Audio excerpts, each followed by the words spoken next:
రాజా గౌతమ్, బ్రహ్మానందం ప్రధాన పాత్రల్లో నటించిన సినిమా బ్రహ్మానందం. నిజ జీవితంలో తండ్రి తనయులైన బ్రహ్మానందం, రాజా గౌతమ్ తెరపై తాత మనవడిగా సందడి చేయనున్నారు. ఈ సినిమాతో ఆర్వీఎస్ నిఖిల్ దర్శకుడిగా పరిచయం కానున్నారు. ఫిబ్రవరి 14న ఈ చిత్రం ప్రేక్షకుల ముందుకు రానుంది. తాజాగా ఈ చిత్రం టీజర్ రిలీజ్ ఈవెంట్ జరిగింది. ఈ సందర్భంగా గౌతమ్ మాట్లాడుతూ ఈ సినిమా తనకు ఎంతో ప్రత్యేకమైందన్నారు. బ్రహ్మానందంతో కలిసి కామెడీ చేయటం సవాల్గా అనిపించిందన్నారు. బ్రహ్మానందం పేరుతో సినిమా రావటం ఆనందంగా ఉంది. ఆయన గాడ్ ఆఫ్ కామెడీ. షూటింగ్ సరదాగా జరిగింది. రాజా గౌతమ్ నాకు మంచి స్నేహితుడు. కథ చెప్పగానే టైటిల్ విని వెంటనే ఓకే చెప్పేశా.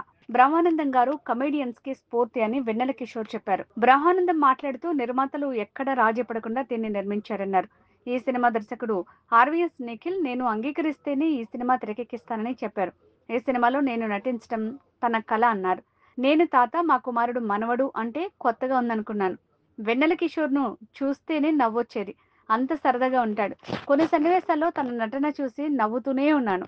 నా లెగసీని కంటిన్యూ చేసే కమెడియన్లలో ఒకరు వెన్నెల కిషోర్. ఈ సినిమాలో రాజీవ్ కనకాల, తనికెళ్లపరణి, రఘుబాబు ఇలా టాలెంటెడ్ నటులెందరో ఉన్నారు. ముఖ్యంగా హీరోయిన్ దివిజ తన పాత్రలో జీవించింది అని చెప్పారు.